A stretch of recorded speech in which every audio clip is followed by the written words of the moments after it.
And welcome everybody to the 505 interview series. Big D here.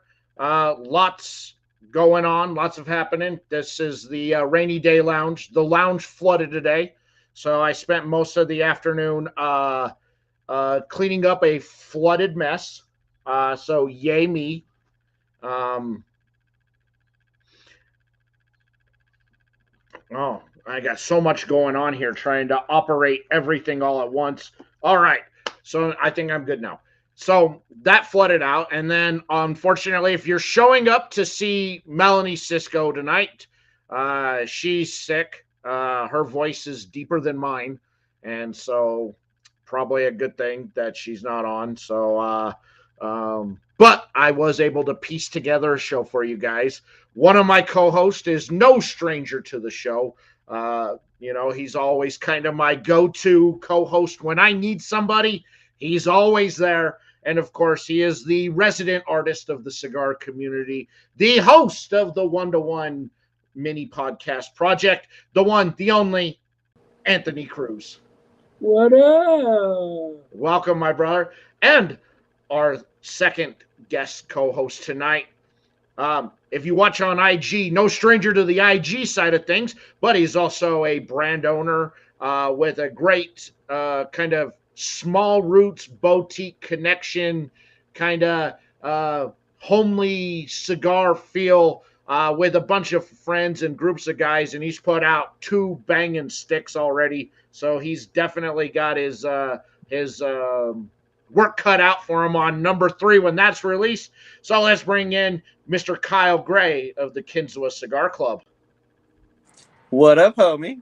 How are you doing, brother? I am doing well on this fine post-rainy day. Yes.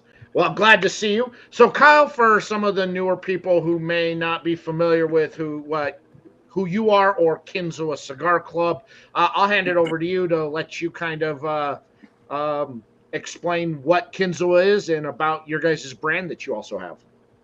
So, Kinsua Cigar Club started as just like a lounge-only club, and then we kept growing and growing and growing, and we got the opportunity to release a couple of really great cigars, one through AJ Fernandez, one through Aganorsa, and then now we're on a new journey where we're trying to branch out the club and legitimize the Kinzu brand into the Kinzu Cigar Company. So we're working on 5 cigars for the back half of this year. We got a single release in October and then a 4-pack for the holidays. So we just started as like a grassroots, like you said, grassroots group of ragtag human beings that just loved cigars, and it just kept growing, and we started acquiring people, and I met great people like both of you in this community, and it just continues to grow, and we're just going to keep seeing where this boat takes us.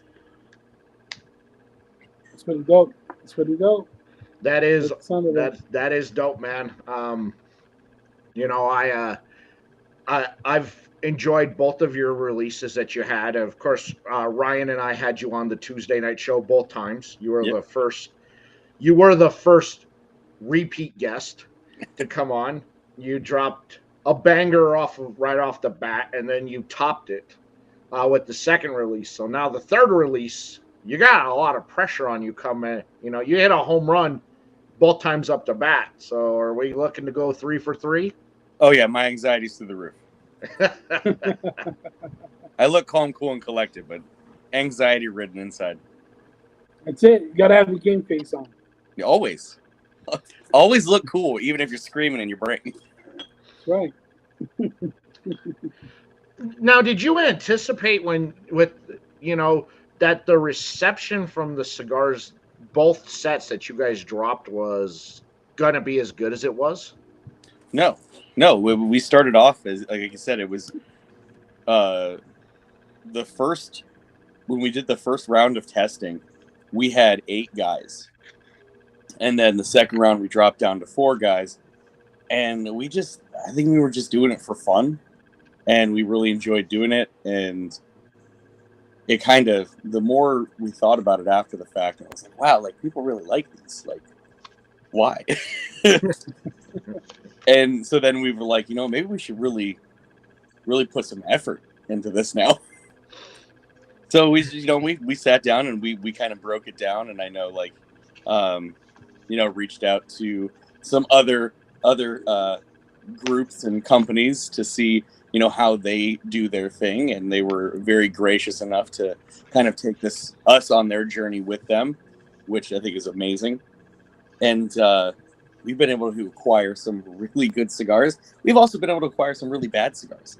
So we've smoked some that like I wouldn't give to my worst enemy. But the kind of smoke that makes you die a little on the inside. Oh yeah, like I'm one. If I'm starting to smoke it and it's bad right out the gate, I'm like, I'm out. Like, we got to Shark Tank this thing and I'm all out. But we have a couple guys in the club. They're like, oh, we'll just keep smoking it. It might be really good. And I'm like, yeah, but how are you going to convince someone to smoke past the bad part? Right. So I smoked some ones that elicited some very violent tendencies. Right, you really just get angry, and you're like, "Why? Why would you do that to somebody?" So I definitely understand that sentiment. Yeah, it's a great time. I enjoy doing it. I enjoy doing it with the three other guys, Mitch, Maury, and Ben. They're awesome, and we all have different palates. We all have, different backgrounds in cigars. As far as a consumer standpoint, and it makes it a lot of fun to get the four of us together and see how the same cigar rated amongst the four of us, because again, we're all vastly different profiles as far as palate goes. So yeah, I think you've done a good job. I mean, the fact that you guys were able to top your first release with the second release, that's a testament to, even though your palates are vastly different, when something good comes across it, you all can agree on it, And I smoke a ton of test blends that I get in from brands who want my opinions, and I smoke a lot of trash, and I smoke a lot of stuff that's delicious, and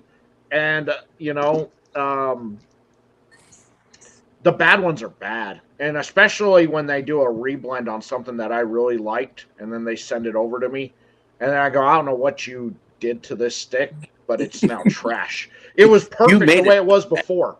I loved it the way it was before. I don't know what you did, but it oof. They're like, it's bad. We were trying to make it better.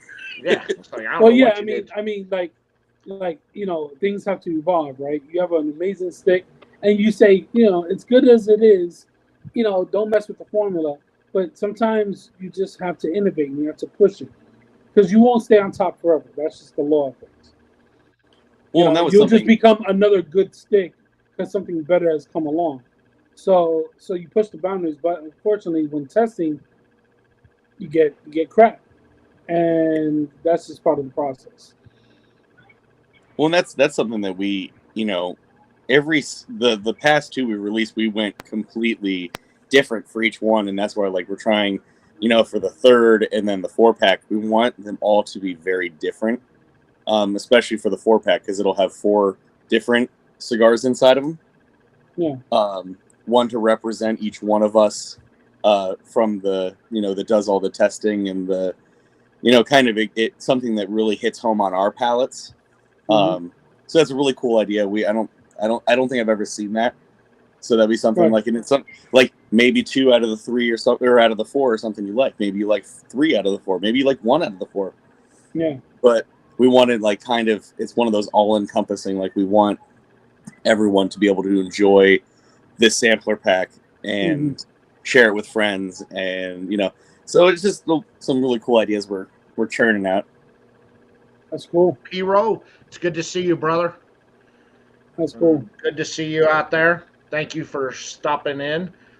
So, out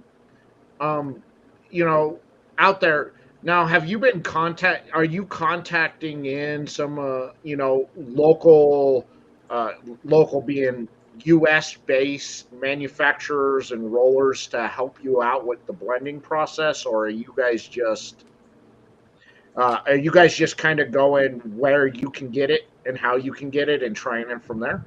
So both. So we have we call it our home lounge. It's in Northeast Pennsylvania. Shout out to the tobacconist up there. His name is Chris. Super cool guy. Owns the shop. The one guy, David, runs it. Super cool, but he is a blender. He is a roller. Like he's definitely has the craft. So we've been kind of working with him, but then also like going out and seeing what we can get our hands on. So we can want to keep both of the pendulum moving, so we don't kind of put ourselves in a corner where we can't do anything else. That's good. And are you looking at trying to incorporate in more U.S. based tobaccos within what you're doing, maybe for future releases? You know, Pennsylvania has a rich history. Ohio, Wisconsin, those areas have very rich history with tobacco in it. Yeah, we actually the October release it's got the Pennsylvania broadleaf in it. So that was something we really wanted to do because we were a Pennsylvania based when we started the club, and now that we're growing as a company, we wanted to like kind of our first cigar release as this Kinzu Cigar Company. We wanted to do one that was Pennsylvania broadleaf. So, and it's a larger ring gauge too. So it's something that we didn't really go for because we were like, we always thought it was like a tough sell, but everyone loved the Churchill, the Maduro Churchill, the last one, the Broken Treaty. So we're like, screw it, let's just go big gauge, like see how it goes. Look, I'm one of those people that supports it. So I like the more bigger the smoke, the more comical it is, and I'm on board for that. I'll smoke a submarine. Yeah, I'll smoke a submarine-sized cigar. I don't care. It makes for good podcasting. So you'll always have an audience. Yeah, always. And you've also made friends with some other brands out there, so you've kind of seen the process that goes into actually go through with it. That's been, I'm assuming, reaching out to those couple of other brands out there have been helpful in your guys' journey into trying to get done your creation. Oh yeah, like they have been more than helpful, more than supportive, even giving us different connections within the industry that could kind of help us along the journey even further. Because sometimes you hit a little speed bump here and there when you're trying to acquire something, and someone's like, oh yeah, I can get you stuff, and then that falls through a little bit, or they overpromise, and then you're like, uh-oh, what am I gonna do?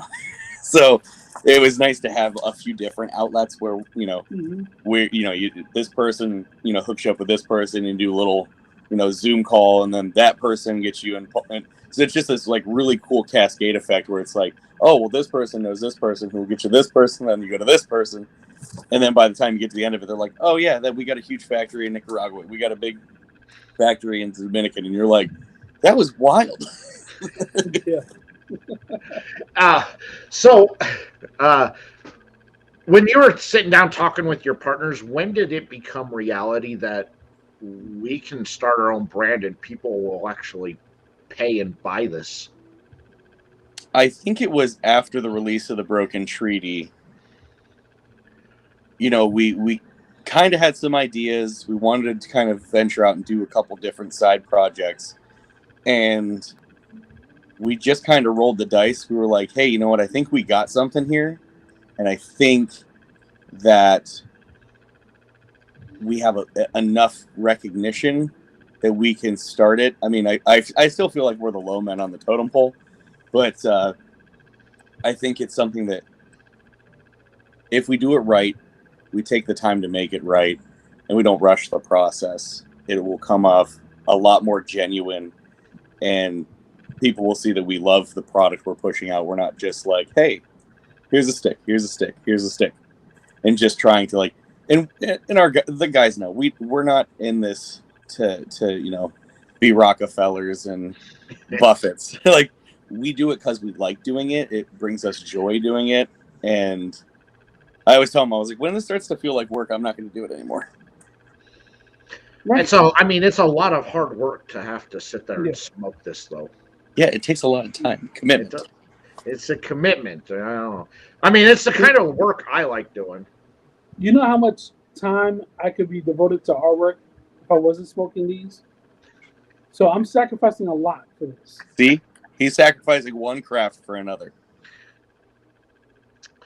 So I didn't ask anybody. What's everybody smoking tonight? That's a good question. I got the homicidal hen. Oh, From excellent. Drunken Drunk Chicken. Oh, that's awesome. I got the aviator. Sorry. The Aviator, and I'm smoking the Dark Side of the Force from Ezra Zion. I dig it. I love that smoke. Love your smokes too. I felt like I needed to put it out there because I do love your smokes. They're fantastic. I mean, they just they appeal to my sense of style, which is laid back, calm. Like if I was any more laid back, I'd be dead. And that helps the aesthetic because Right. it's a nice, good smoke. You know, like a nice long smoke, and I like those. Well, if I can kill more than an hour and a half, 2 hours, that's fine. That's what I love about it. Put you in the right headspace. Yeah, and that Broken Treaty is like one of that perfect cigars too, at that Churchill size. Oh It yeah. it really hits good every time I light up that Mhm. Broken Treaty. I'm just like there's a smile on the face from smoking it. It's so good, bro. I never Good. I never smoked it on the line. I've always smoked that when I'm sitting there at the computer and I'm trolling like YouTube videos and tutorials, or because it's such a like lengthy smoke, like you could really pivot the mysteries of the universe and get results. You know, like that's the kind of smoke it is. That's why I love it. It's such a laid back, chill, long term smoke. Yeah, that's one of my favorite ones. Like, I'll pull one of those out of the humidor if I know I got to be on the road for a couple hours. Just you and your car, music, and you're just driving and just doing your thing. And it's hard to like. It's weird because sometimes like there are cigars that you like to smoke not online. You like to be, in like you were saying, and you're doing the death scroll and checking everything out in the universe, or just there's other cigars you just want to light up and talk with your buddies, like. Right. Yeah. You know how they say that the throne, the bathroom, is where men get their greatest ideas. The cigar is that same thing. Like you sit there and you smoke a cigar for 2 hours, and you think about everything. You think about all the great ideas you're gonna have. Now, if I can incorporate smoking while sitting on the throne, forget it. Well, I'll have cancer licked. I'll have famine solved.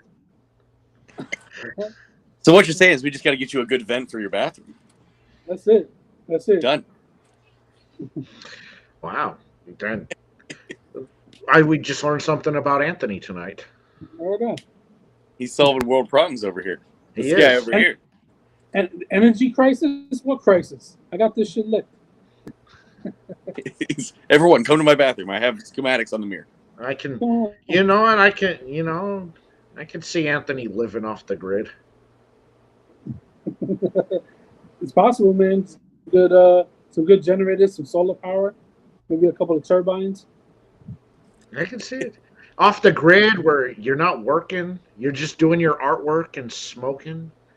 Maybe, you're lighting a cigar and throwing the ash at the canvas, seeing what sticks, creating Just send me up with an OnlyFans, so that I can continue to make some income to support my habits. I'm good. Well, Kevin Shahan, Cigar Prop, has an OnlyFans page. Now, he doesn't get naked on it.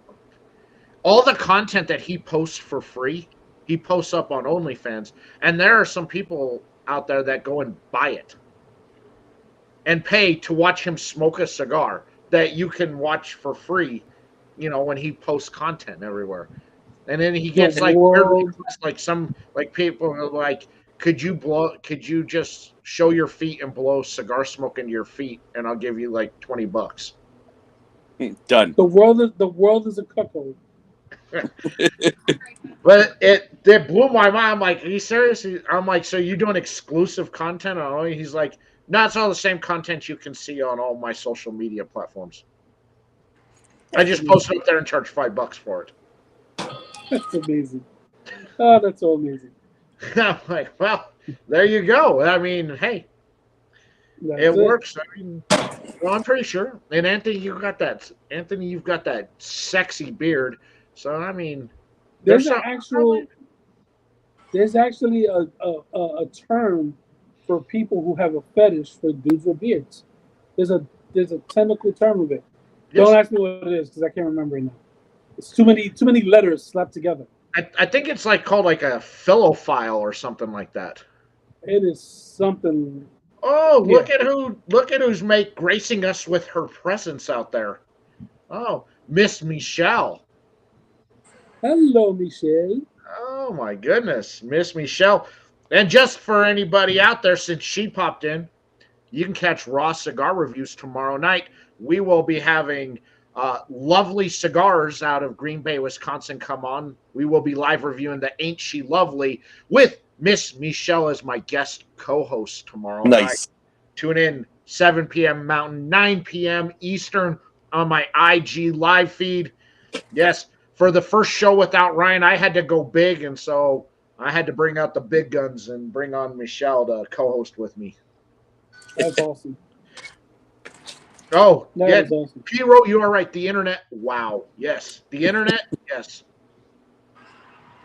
Yes, they are, you can find whatever you want on the internet. And most of the times when you're scrolling, you're just like, all right, I'm done with the internet. You know what? Too much internet today. There's too much internet. And usually maybe it's the fourth video in. Or maybe not enough internet. And then you have to go to the dark web to get the rest of it. Anthony's ordering packages on the dark web. Yeah. Are you familiar with Lovely Cigars, P-Ro, out of Green Bay, Wisconsin? I'm excited to have them on. I didn't know anything about them, but now doing some research on them out there, it is definitely sound like a really cool company to have on. And I'm excited that you said yes to me. You know how many times, I ask her a lot, and she always tells me no, but I ask her to do this, and she says yes. So, and I think I found my in with her. Well, that's good. You got the yes. It was your persistence that got you over the hump.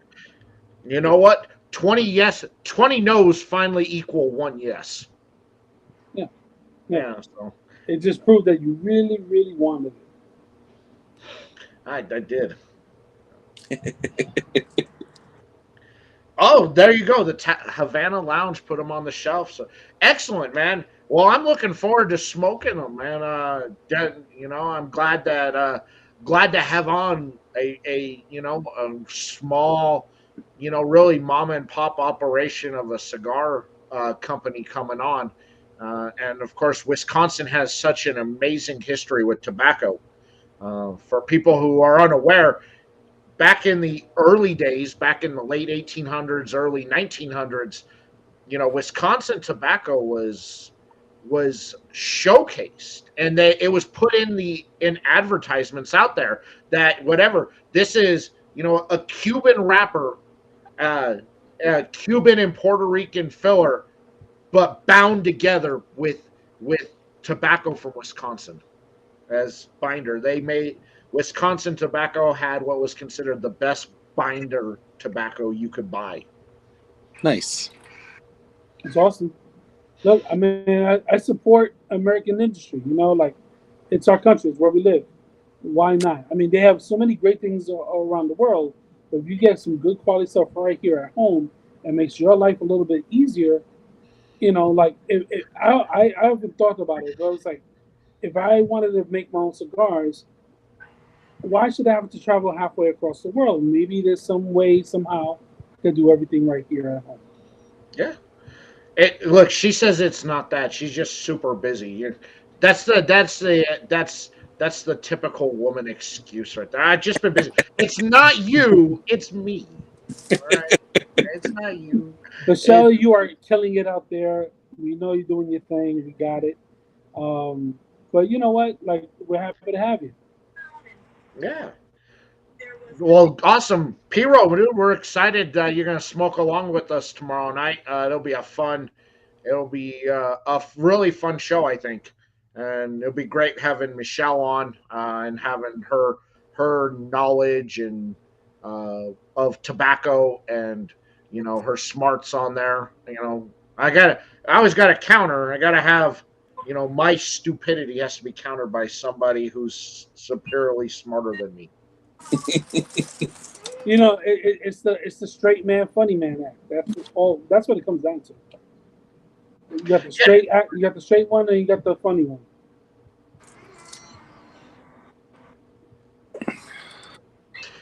Yeah, I think it'll be a fun time out there and going. So, come December when you release this 4-pack out, and now you've blown up. Do you have kind of a plan in place for how you're going to deal with the possible big success that's coming your way? Absolutely not. Just going to play it by ear. Yeah. Brother Messi, what's going on, bro? Listen, if I have a plan, it will fail. If I just ride the wave and just follow the process, I do well. So every great idea has a concept that looks like shit, but you keep building and keep applying layers, and then next thing you know, it turns into the beautiful art piece you had in your head. Yeah, and that's the biggest thing. Like the idea for the 4-pack was like 3 different ideas, and then kind of evolved to what it is now. So shit, by December, who knows what it's gonna be? But like it was like something we were like, oh, we're gonna do this, and we're gonna call it this, and that's a really cool idea. And then it was like, well, no, why don't we tweak it and we'll change it a little bit and do it this way. And then by the time we got to the 3rd and the 4th idea, it was it's gonna be 4 sticks, 1 for each of us, representing our palates and really what we strive to do within this cigar world. And then it just that idea, when we ran it across the table, it just stuck. Like we were like, that's awesome. I like the holiday sampler idea. Mm-hmm. I think that's a really good idea. Because you're kind of like, here's a holiday sampler, and it's a reflection of the 4 of us. So you kind of get you're getting a gift from all 4 of us to you in your mouth hole. I mean, I say that all the time, but it's only weird when it's not Christmas.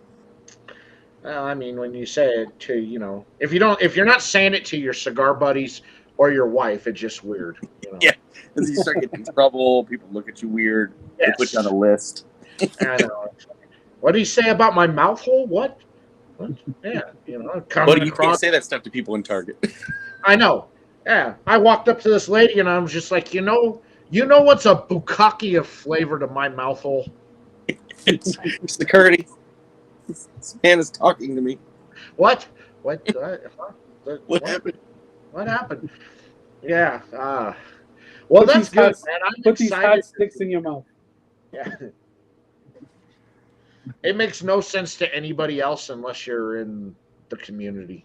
Right. Very true. What? Yeah, Yeah. If you go to any event with Matt Booth, there's always some sort of weird, goofy thing going on. Like at PCA last year, to get Room 101 samplers, you had to perform at a makeshift glory hole. As the giver or the receiver?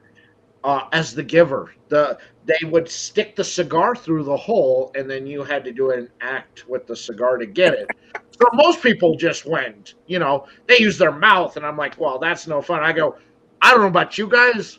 I'm an old-fashioned kind of guy. So I did the reverse grip jerk to get the cigar. They're like, give this guy two. Very, very classy. Very classy. Yeah, I'm like, I got it. Reverse it. What man doesn't like an old fashioned?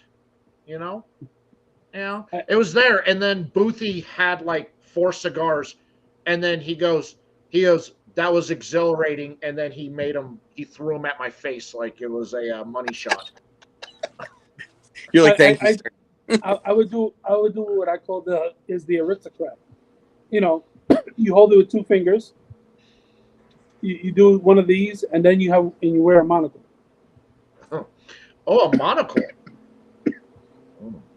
Monocles are classy, dude. I would totally own a monocle. Get a top hat, monocle, suit with tails.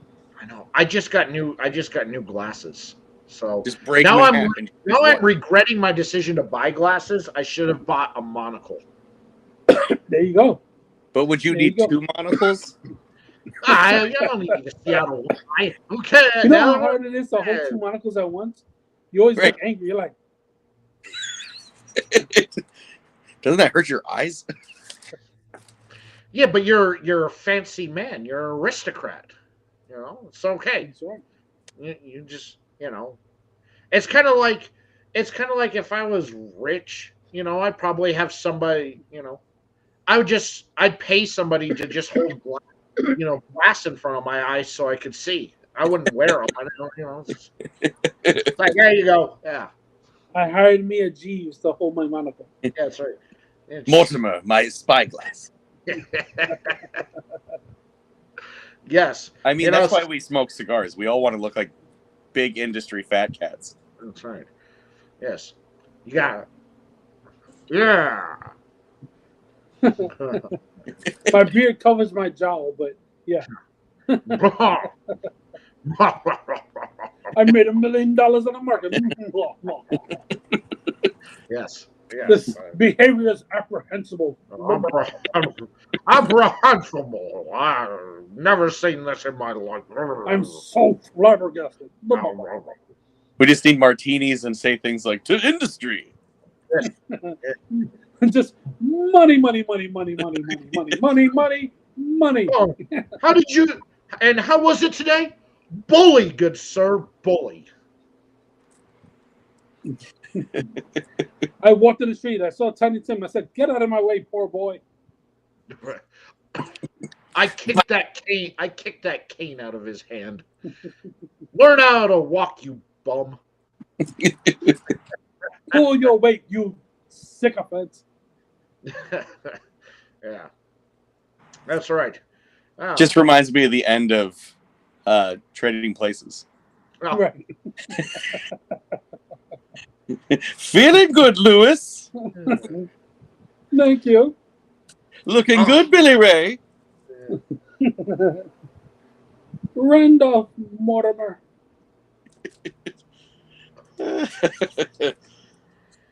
I think it's good. So, if the growth of your company continues at a pace at which you're not anticipating, but will probably happen because, what you're putting out is phenomenal out there, you looking at possibly expanding out into some trade shows or to moving into retail space outside of the already kind of retail club space that you have?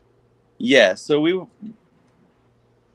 first and foremost probably try to get into some of the smaller trade shows, like maybe hit, Tampa, Atlantic City, work our way to, the big leagues in Vegas and, all these. But I think what we'll probably try to do is just get into some of the brick and mortars that are, in the Pennsylvania and Ohio area that really have a good mix of boutique and craft cigars and legacy brands. Because I think that's where you're going to get probably the best return on getting in those shops. It's funny because I actually was at a shop today and made a comment about Stulac cigars. And the owner was there and he's like, I've been doing this for 40 some years. And he's like, who's Stulac? And I was like, what is happening? I guess I need to. I guess I need to move into a another lounge. Thank you. Right. I was Good, like, good day, sir. They have a lot of Ashtons. Uh, That makes sense. I guess I'm gonna so. have a mobile lounge made out of cardboard. I call it the Destitute because you can move it anywhere. Just park it right outside the actual lounge and just sit in there. It'd be like one of those 55-inch screen TV boxes. There you go. Stack a couple of those up. Now, are you gonna be doing direct sales at all, or are you gonna basically push people over to brick and mortar? It'll probably be mostly like e-commerce stuff Okay. out the gate. We're gonna start with e-commerce, similar to what like Clowns Labs is, where we have a drop. Once the drop's gone, it's gone, and then the next drop and the next drop, and as things grow, then we'll look into, broadening horizons and getting regular run product that we'll be putting into kind of regionally based lounges. Like we've obviously already made commitments to our quote unquote home lounge, but there's a few other lounges too we want to do some side projects with, so that'll be fun. That's just getting the boots on the ground and putting in the hard work. It is. Well, For any particular run of your sticks, how often do you restock? You do your run, and then you wait for the sales to come through, and do you start placing your order right away? Does it happen like twice a year, maybe once a year? It just depends for your on runs? the specific cigar that we want to make. It might just be a short run and done. We're looking to do at least 4 to 6 releases a year is kind of the game plan. Yeah. But that all just depends on what we can have blended and also what we can acquire, if that makes sense. Yeah. Because we've kind of made the commitment to not just putting something out to put something out, but putting something out because we want to back it and we want to believe in the product. So we'll probably, if it's something that we can have readily available, we'll probably do like a run. If it does really well, we'll do a re-release, and probably if we get up to like 3 re-releases, we'll probably just look to see if we can just get it as something we just have in stock all the time. there you go. Very good. That's great. Oh boy, look at that. Cigar rock star in the house. Wow. The rock star. The rock star himself gracing us with our presence. I guess he is finished with all his harems for the night. Out there. His concubines. This is concubines, yes. And Bobby with Bourbon Battalion, you can catch him next week. Him and Zach will be our guests next week. So Bobby tune in for that with Bobby and Zach next week. That'll be a fun show. Get that. Yeah, I know that. Rockstar's awesome. He's such a good dude. His show's awesome. If you've never hung out in his Wednesday night Whiskey Wednesday show, it's great. He's got good guests on. Fun. It's always a fun atmosphere. I like hanging out in there, and I like since I've been hanging out in his Whiskey Wednesday show, I've been introduced to a lot of cool new people out there. So I thank him for that.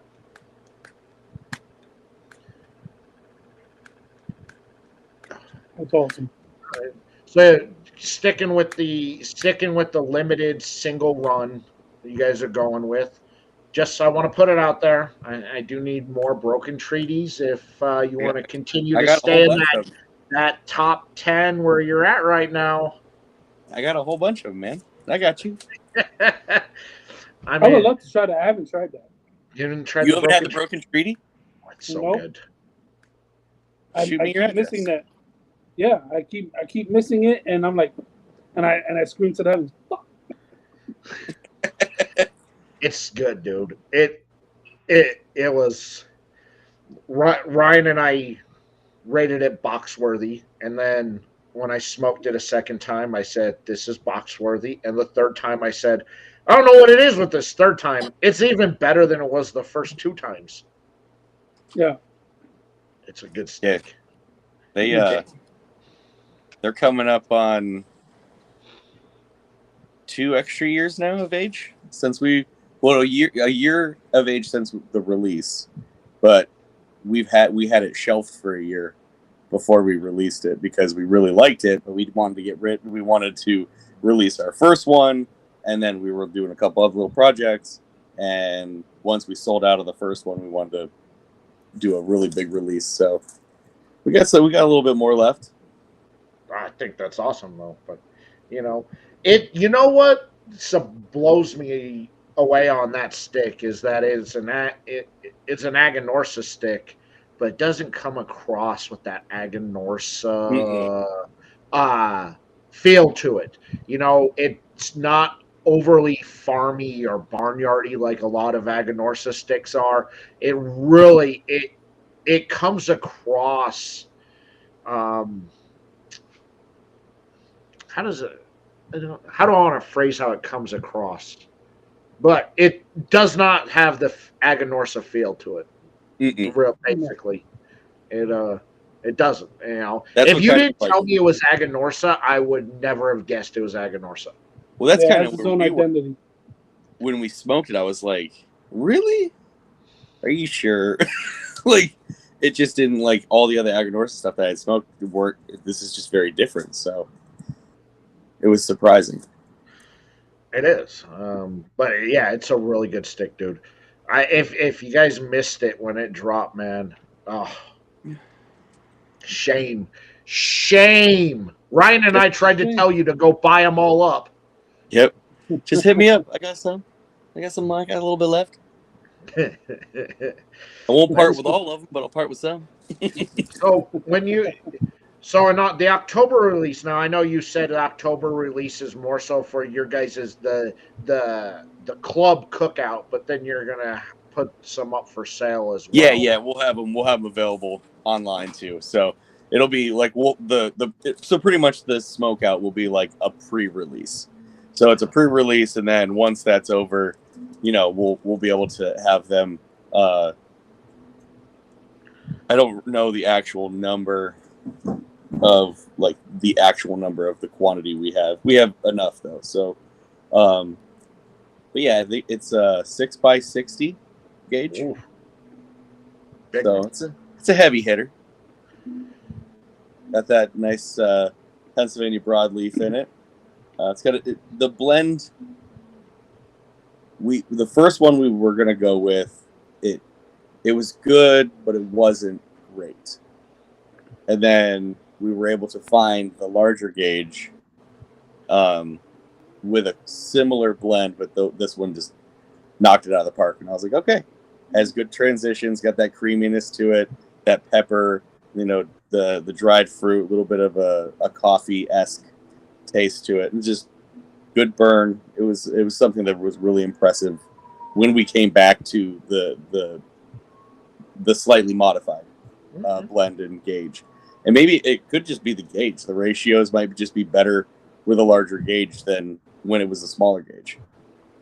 Now, you're going to take your own hand at blending anytime soon on something that you want or a blend that you may be curious or wanting to try out yourself? Yes, I would love to. But I don't. I think the further we dive into this process, obsession, just call it what it is, obsession. Yeah, this really unhealthy obsession we have. I don't have a problem. I think the further we dive into it, we'll get that opportunity to see it from farm to finish. Yeah. So we can really actually have our hands on the product pre and post to see how it blends. And it might be something that We blend it, smoke it, hate it, and shelf it for a few months to put some age on it, go back to it, and then go back to it. Might be something we blend it and it's like, wow, that's great right now. You thought of like hitting up Ish with Banff Cigars, who has that ability to allow you to come in and do your own blending, and has that manufacturing and that ability to grab tobaccos from all 7 continents. Not Ish specifically, but yes, I did speak to another gentleman that we have a little get together Zoom meeting tomorrow. Then we'll see where this railroad takes us, and hopefully that becomes something. But we also, our home lounge has a really good working relationship with the people over at McAuliffe. So they said that, you know, we could probably do something with them as well. So I was like, all right, well, let's see where we go. Let's That sounds awesome. We'll roll the dice and see what happens. If things work out with all of these people, great. Like I want to work with as many people as I can.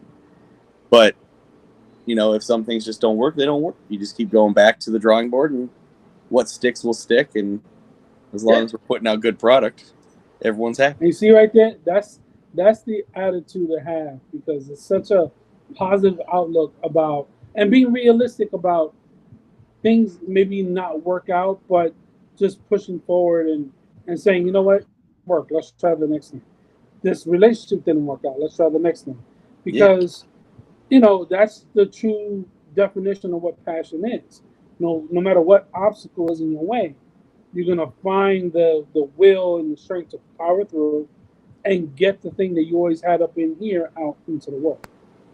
Well, that was the first speed bump we hit. We were dealing with a group out of Miami, and we were like, "Oh, can we get this? Can we get that? How about this? What about this?" And it was like, "Yeah."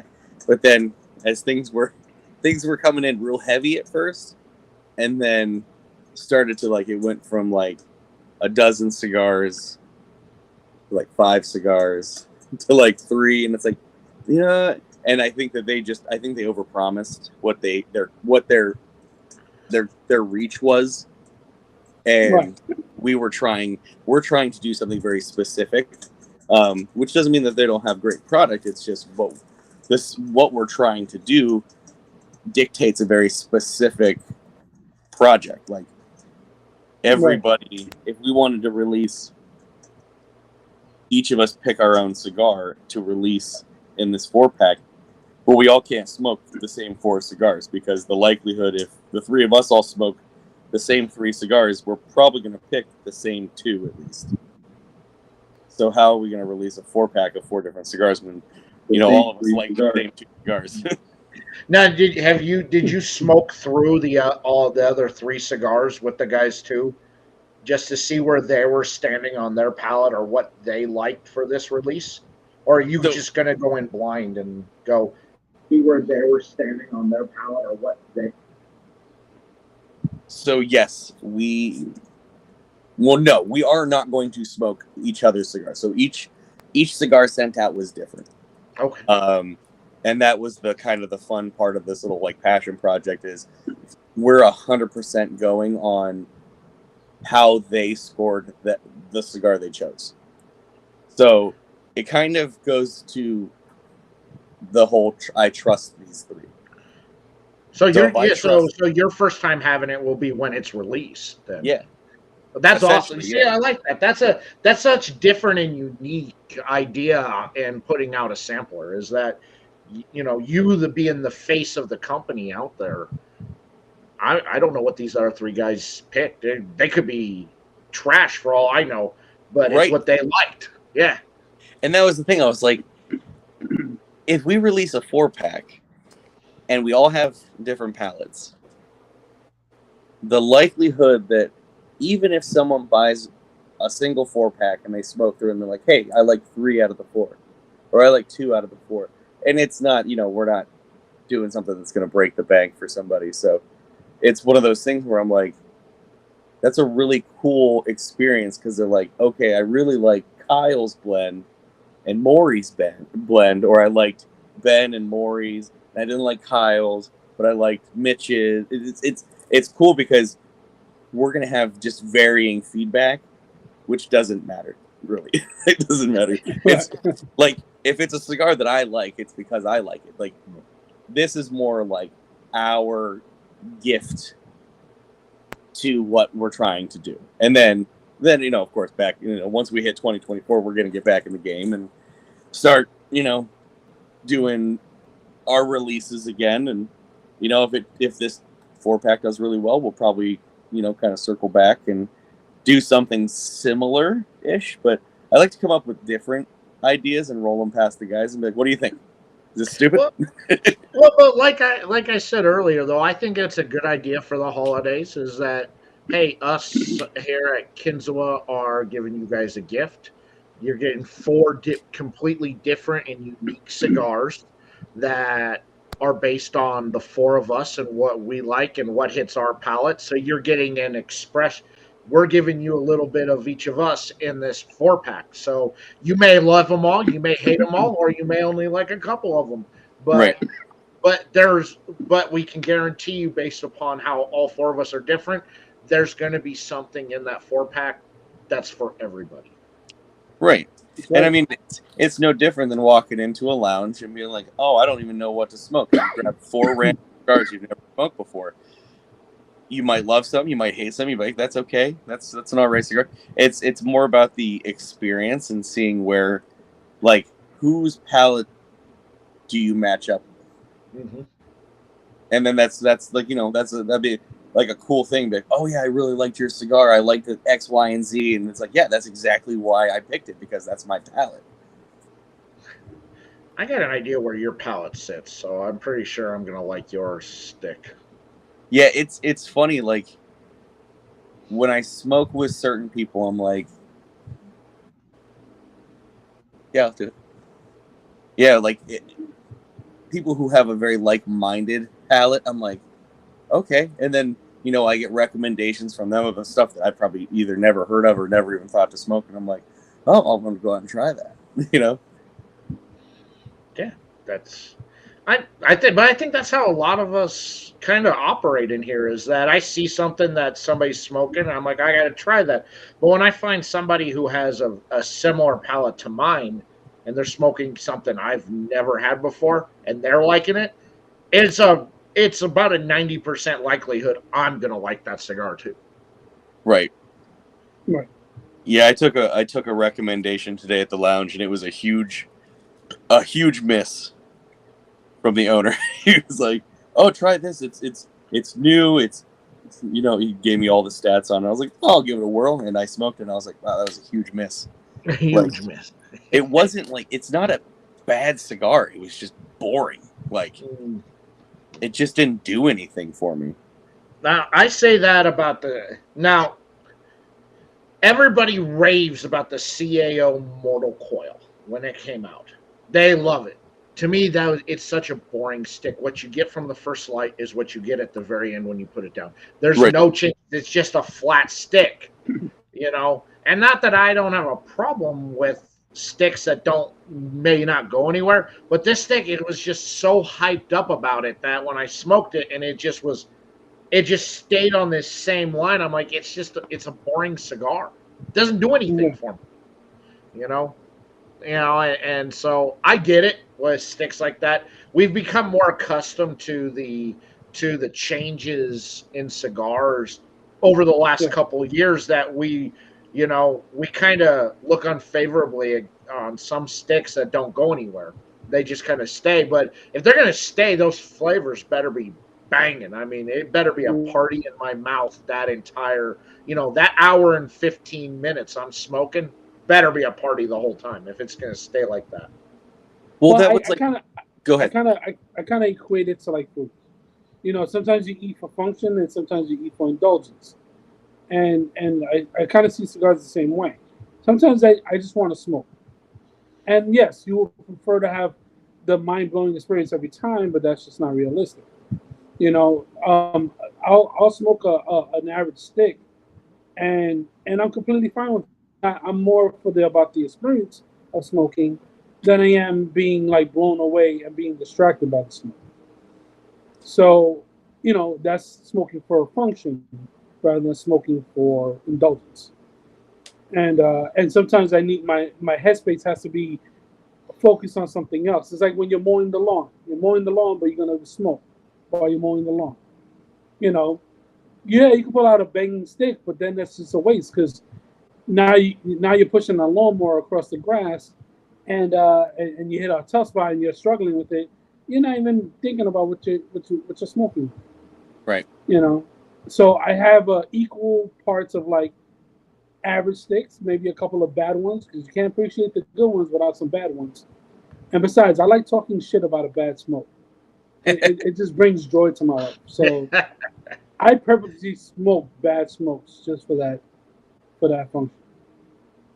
Well, and like that's like our first when we released the Born on the Allegheny, that first stick that we did with you and Ryan. It didn't have a lot of transition. It was super creamy, but it had great flavor. Mm-hmm. And that's like you said, I don't mind if it is a flat profile, but the entire time I'm enjoying it, that's one thing. But if it's something you smoke and you're just like, eh. But the Born on the Allegheny was, like you said, didn't wasn't kind of overplacing the changes on it, but that creaminess is what kept you in that cigar that whole time. Yeah. It just, I mean, that was a stick that had to pull out the drool bucket for. The old drool bucket. But the broken treaty, this thing has to stay out the entire time because it doesn't go in. That stick is, that's a good stick, dude. Yeah, it's so good. I'm always gonna go back to it though. My anxiety for stick 3 is going to be through the roof. I got you. I'm gonna have to go into hiding. To go into hiding. No, because I'm gonna have to get it and have you on. I'm gonna have to have you on the show. I'm gonna send you 2. I'm gonna let you smoke 1 before the show. Oh no! Gotta go into the whole time. You mentioned stick number 3, but I haven't actually heard you say the name of the stick. Have you come up with a name yet, or you guys are keeping it under wraps? So it doesn't matter.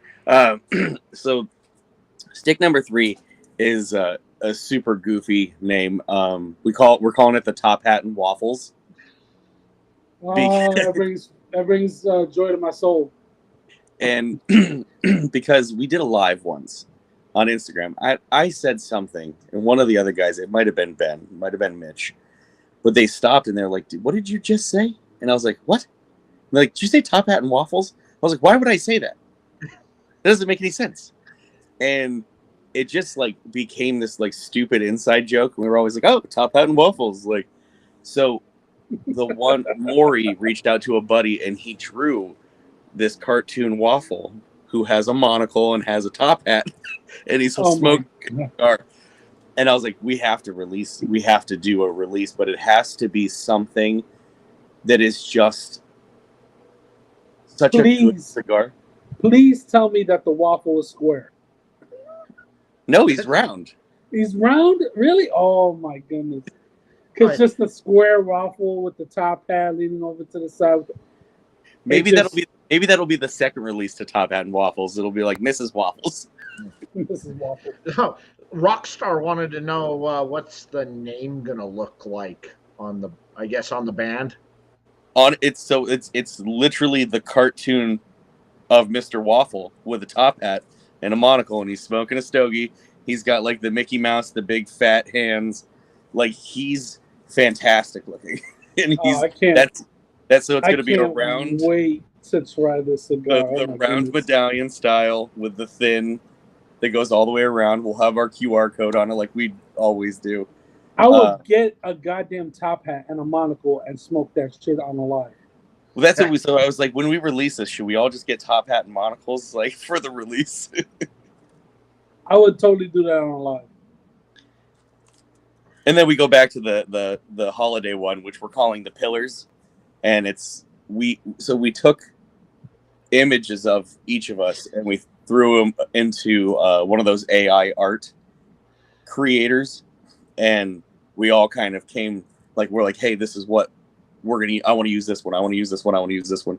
And they're just gonna be like just a simple like rectangular band that wraps the cigar with what art we chose. Nice.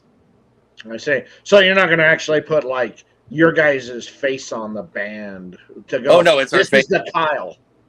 No, it's our faces. Oh, it's your faces. It's so it's our what faces. the AI. So it's Yeah. what the AI thinks you guys look like. Yeah. Right. So No, so you, much better so you looking look similar for to this then, based Right. upon your AI. Yeah. Ah, I figured. I figured that. I figured you're gonna look. You'll be all. That's right. This is Kyle. This is the buff and the stuff. Right. Well, it's like when I wear my every time I go to a cigar event and I wear the Kinzu Cigar Club shirt with my face on the front of it. They're like, Everyone's like, "What kind of asshole wears a shirt with his face on it?" And I'm like, "This kind. this guy here. This brand right here." This guy. Hey, right if it worked for Steve-O, it should Yeah. work for you. I always get people that are like, "Can I get that shirt?" And I'm like, "You want a shirt with my face on it?" I mean, your funeral. That's fine. Do what you want. Oh, why not? I mean, but it may work. I mean, your wife's very attractive, so apparently that face works. I guess. I mean, you know, if she's around, blink twice. Blink twice if you're in trouble. I would totally rock a Daniel Palooza shirt. Ah, yeah. If you want to repel the women away, yeah. It says Daniel Palooza. Just you know, face maybe like back in the day, yeah. I know, but it's got you got to be throwing up that whole piece, you know. just like Yeah, you know, yeah, maybe back in the day, you know, when I was studly, you know, and I had women just flocking all over and throwing themselves at me. Yeah, you know. I always told you are a gangster of love, a Lothario of farts. Gangster of love.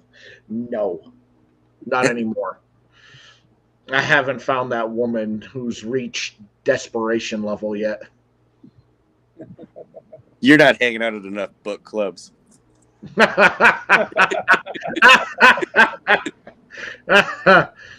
Yeah, I'm a man with standards, and if she knows how to read, that's all. She's already. You're like, listen, you're too smart. We Yeah, can't do. it's not gonna work. I know. And a book. What's that in your hand? That's got letters written in it. It's witchcraft. I like my women like the way I like basketball. One-on-one and with as little dribbling as possible.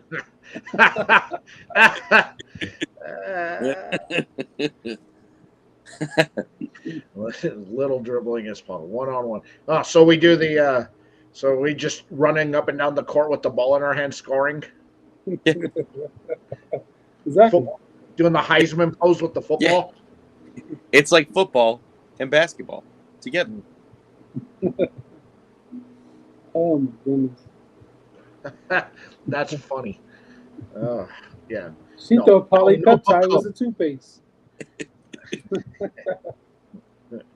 That's right. God, I'm going to treat you like a manicotti, and I'm going to stuff you full of cream.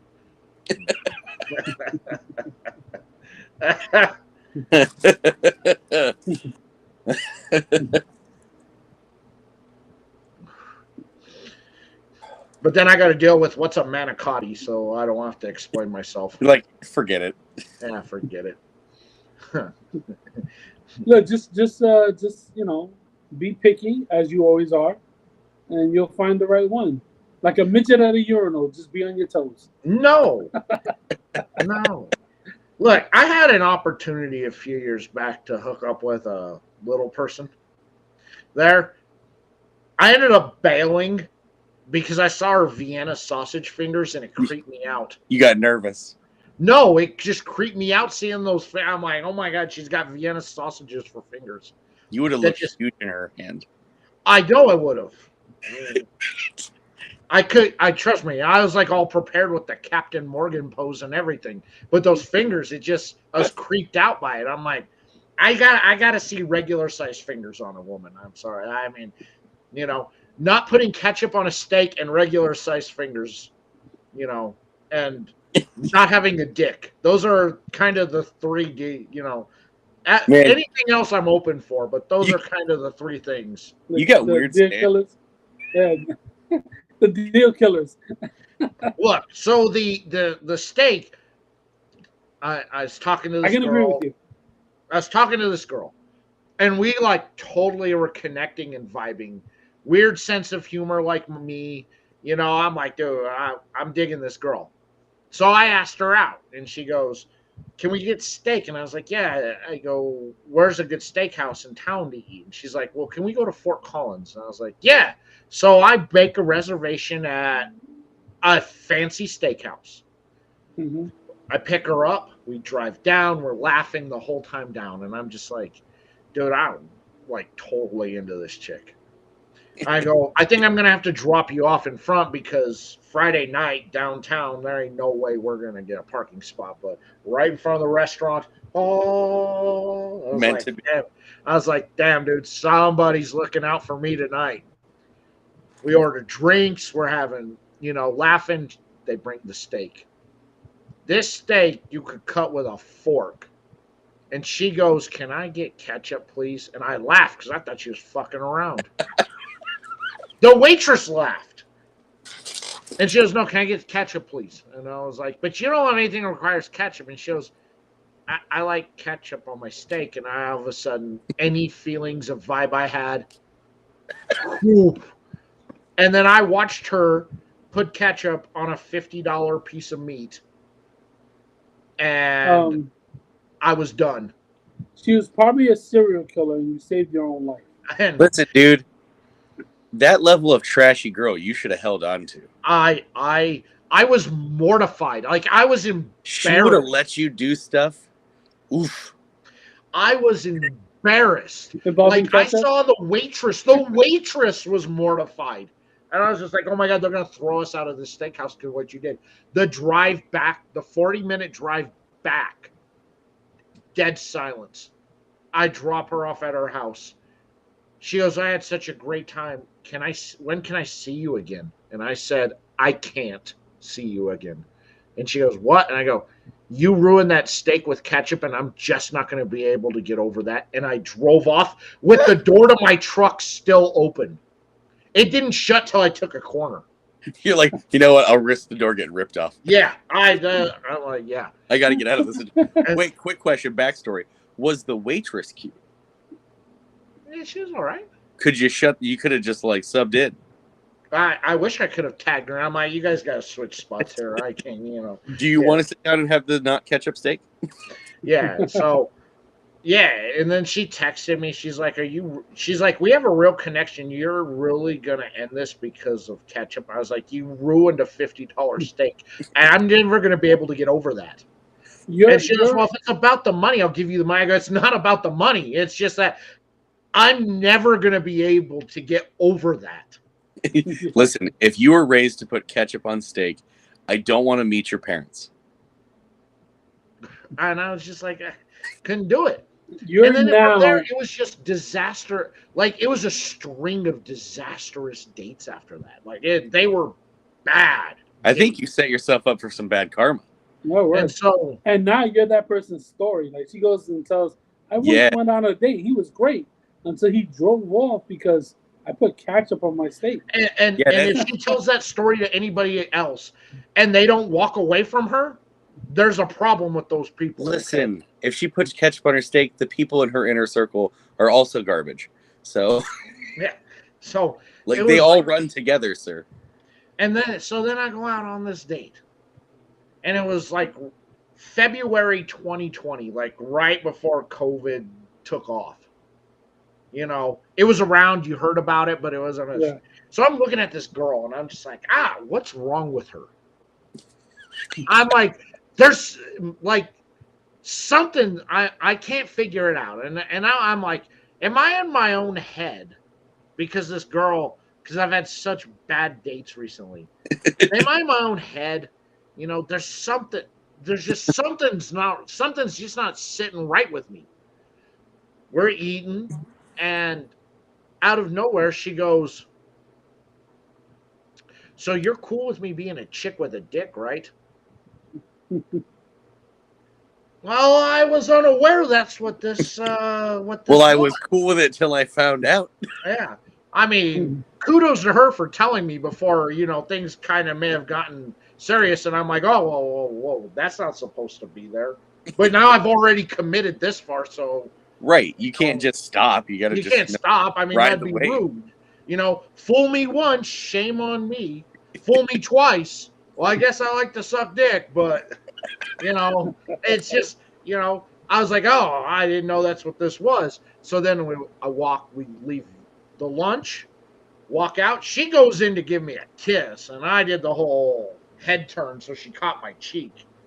And I'm like, oh, with this whole COVID stuff, maybe we better take things kind of, I'm gonna need you to be 6 feet away. Yeah, a little bit, go for it. So I get in my truck and I immediately hit block number on her number. So that's why I say I got three standards in a woman: not having a dick, not putting ketchup on steak, and a bit of desperation. Wait, is that the order though? Doesn't matter. They just have to fall beyond the grasp of those three things. As long if they're in any of those three categories, she's got to be a bit desperate. Okay, all right. She's not desperate. I can't. Nah, this ain't gonna work. I gotta look. She's got to think that she can't do any better than me, even though she could.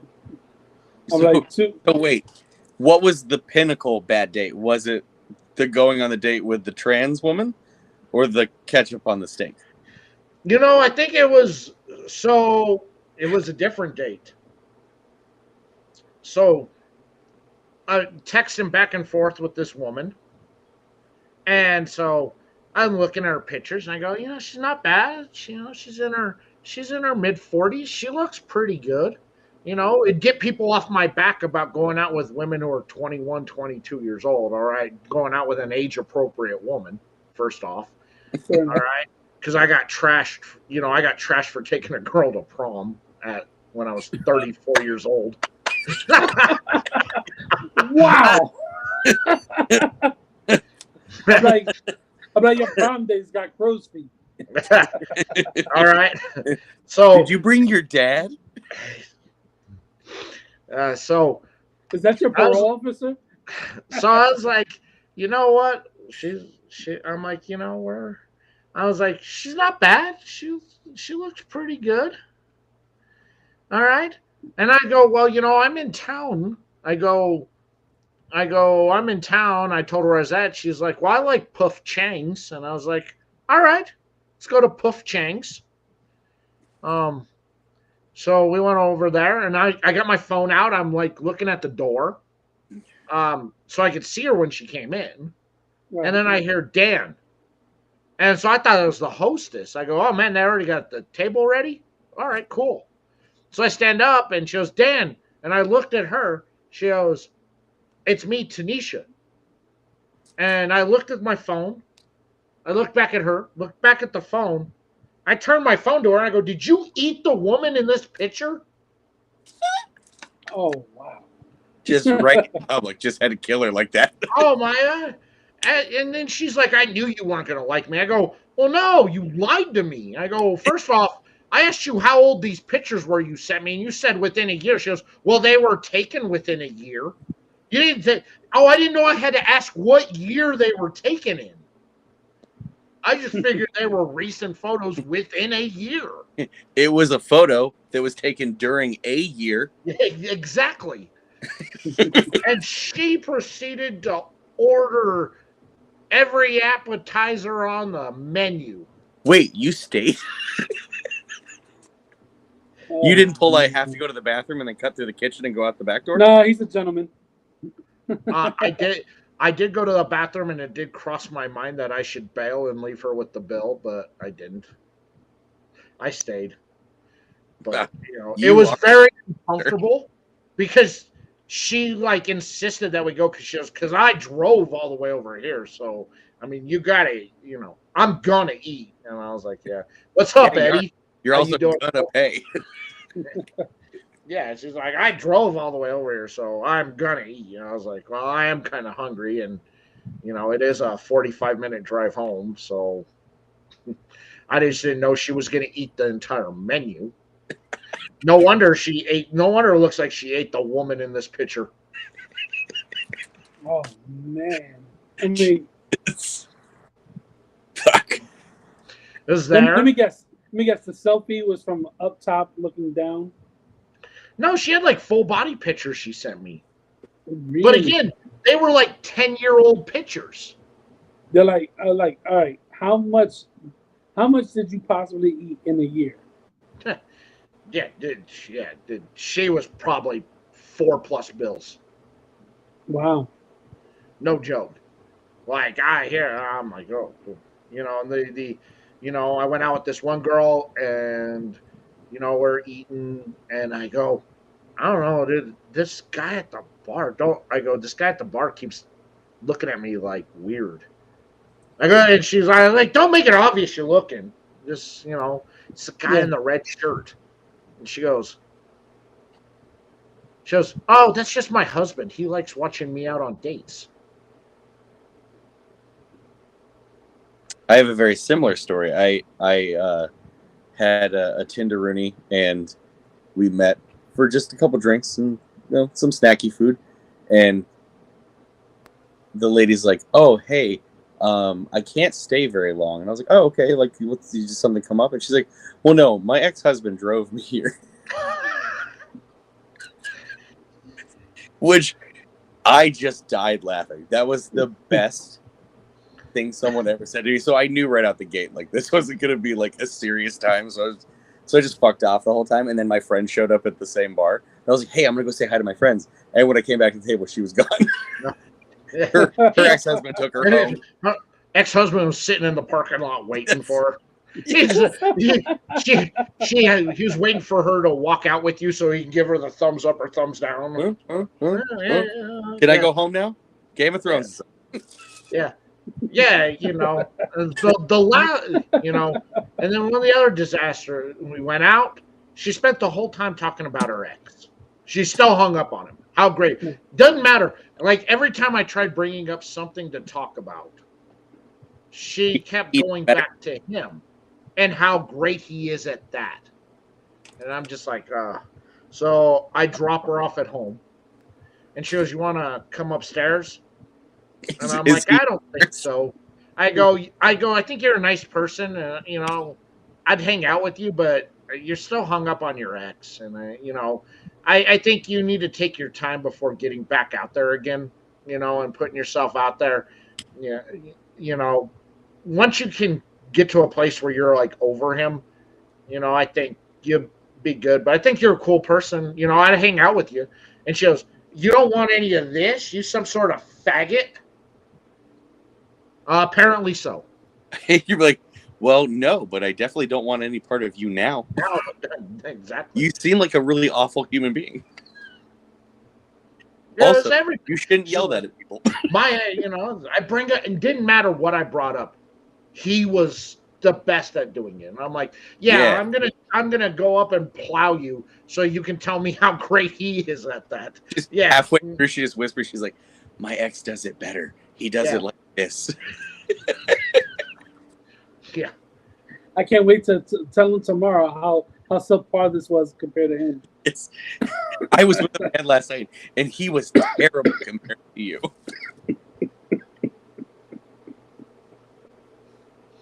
Exactly. But she sounds like I don't need that type of comparison. Okay? All right. Thank God I haven't had many I'm going to disappoint you. All right. So I want to put that out there. So you can't be mad afterwards when you're disappointed. I've already given you fair warning. You're like, I want to disappoint you on my own merit. I don't need someone to benchmark from. That's right. It's probably not going to be great, but I want to bring you a whole new level of disappointment. That's right. I'm like, why are you preempting the disappointment? Yeah. It should What? come as a surprise. Why are you telling me good? You had a good time. Don't lie to me. I had one date get really, really drunk and then start throwing hands in an alleyway. So, with me. Oh, And then she went and laid in the road and said she was waiting for a bus to run her over. And I was like, I think it's time that I go. I had one get completely naked and just started busting out the tears because she has a bad relationship with her son. You're like, And I I'm don't think like, this is the right time to talk about that. bye. I gotta go. I look at my wrist that has no watch on it. Well, it's time to go. wow, at the time. You're like, did you hear my cell phone? I think I heard my cell phone. I gotta go. Hold on, my According phone's to my ringing. birthmark, it's time to leave. Ring, ring. Oh, my phone's going. Hold on. My Apple Watch says it's my bedtime, so I have to get proper 8 hours of sleep or I won't be any good tomorrow.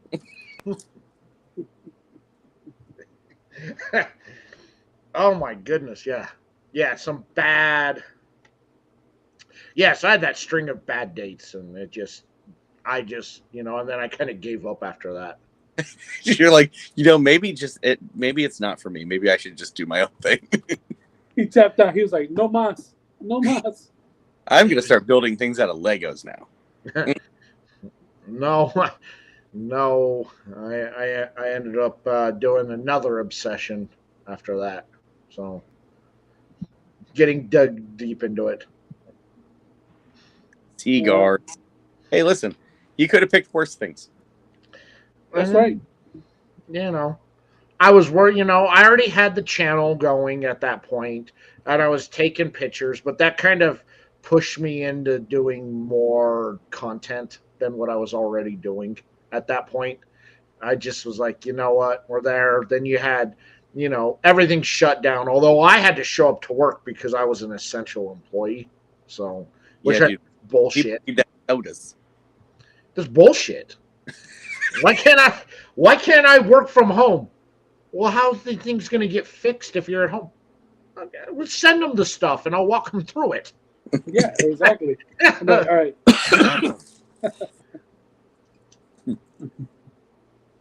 Just Like, FaceTime. this is- That's how we learn how to fix stuff on YouTube.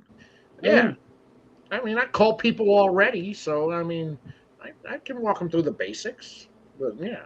Yeah, How about bullshit. you? I can't work from home. I'm like, you need a hydro spanner and a flux capacitor to fix this Coke machine. They're like, what, we're just not going to sell soda. It's fine. Yeah. Yeah, well, I'll have somebody swing by and drop off the stuff to you, and I'll walk you through how to fix it. Some 16-year-old kid at McDonald's. He's like, I don't know what I'm doing. Yeah. Bullshit. I had to show up to work every day as an essential employee. I had to have a card because Colorado wouldn't let you into the state unless you were an essential employee. Oh, yeah. Yeah, worked so I had to have a card. That the company sent out cards that I had to, in our offices, I had to cut and laminate them and then deliver them to the stores for all of the workers. Oh, I had it, I had it on my badge in case I got stopped crossing the border in the morning. That I was an essential employee. Yeah, coming from Wyoming into Colorado.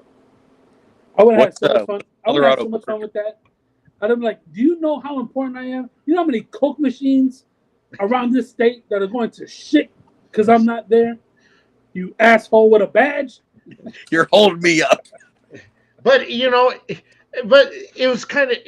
I was like, well, it's nice they gave that to us, but at the end of the day, I mean, I kind of drive a rolling billboard, so I don't think I'm what they're looking to try and stop coming into the state. All right, just in case you're one of those scammers. Oh yeah, anybody could paint the Coca-Cola logo on their truck.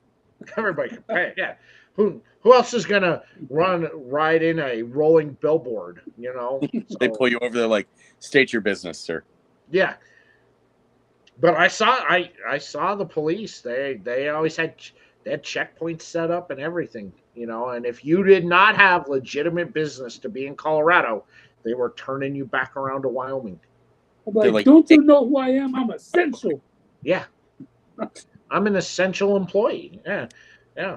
But they gave us these cards in case we got any flack from the police, from the checkpoints. That hey, I have a right. And then some cities and put curfews in place. So after like 7 or 8 o'clock, you weren't allowed to be out in the town. It became like ghost town. Like I never seen like Fort Collins, Boulder, and Denver look like a ghost town at 7 o'clock at night. It was just nobody was out.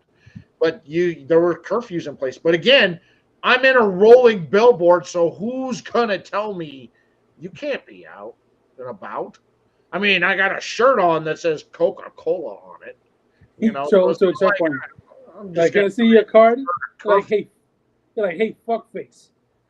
Without me, you get no Coca-Cola on your lunch break, you fat ass. Yeah. And nobody was open, so it was all like drive-through stuff. So, socially distance. Yes, I'm crammed into a restaurant with 15 other people standing right next to them trying to fix the stuff at drive-throughs because the lobbies are all shut down. Yeah. I didn't have any of that option. And then we asked for hazard pay and they said we couldn't get it. Because it wasn't fair to the desk jockeys who aren't out in the field. I'm like, I don't give a fuck. That's why they're behind a desk. They all got to work from home. You need me in the field. They can do their work from a desk at home. You need me in yeah. And that's why you got to show your authority when you show up to these checkpoints. You slap the papers out their hands like, I run this shit. That's right. And then you see, and Coca-Cola and a Coca-Cola employee was tased today. See, cops respect authority. Yeah. You're gonna respect my authority. Yeah. Yeah. Tase the fuck out of me. Yeah. There would have been a YouTube video of watching you pee your pants getting tased. That's right. Don't tase me, bro. He's outside his truck. I am the cola. I am the cola. I am. That's right. He's ain't shit without me. Yeah. That's dealt with. But the difference between like the Front Range and me going out to like the Eastern Plains of Colorado, they didn't shut shit down. Oh, man. But nobody from the state was going to go out there and tell them that they couldn't be open or do anything because it's like, and they all told me the same thing. They're like, who's going to come out here and tell us we can't be open, we can't have seating, and we have to wear masks? No one's going to drive 3 hours from Denver out here to tell us we can't do it. That's it. Wild. Yeah. Those are the very people who withstand that shit. Who ate COVID and spat it out for breakfast. They put COVID on their eggs. Me. Gentlemen, I had such an awesome time tonight, man. Thank you guys so much for filling in. Anthony, I always love having you as a co-host, bro. Always. Kyle, so glad to get you on, promote the Kinzua brand out there. Anthony, anything you'd like to promote before we sign off for tonight? Just check me out on the One-to-One Mini Podcast Project. Look at my my art pages, Art Graphics Inc., Arc GFX on my Instagram, and look at my lunch art, The Lunch Art. So check that out and shoot some likes. Let me know what you want. If you want commission work, send it my way, and I'll make your dreams come true in art form. Love it. Kyle, go out ahead. Just check us out on Instagram, Kinzu Cigar Company, and check us out on Facebook and the Facebook groups, Kinzu Cigar Club. Excellent. All right, guys. Next week, I got Bobby and Zach from the Bourbon Battalion are going to be my guests next week, so that'll be a fun show. It'll be an educational show. If you don't know anything about spirits like myself out there, it'll be a fun educational experience out there. And tomorrow night, Lovely Cigars is the guest for Raw Cigar Reviews. First show without Ryan. And my guest co-host with me is going to be the beautiful Michelle Merksen from Cigars with M. She will be sitting in that seat for next week. So that's it, everybody. Thank you guys so much for hanging out. Thank you to everybody who popped in, everybody in the chat. Appreciate you guys coming, and we will see you all next week. Take care. Be safe out there. Don't do anything to any of us because we're sweet and innocent boys, and we'll see you later.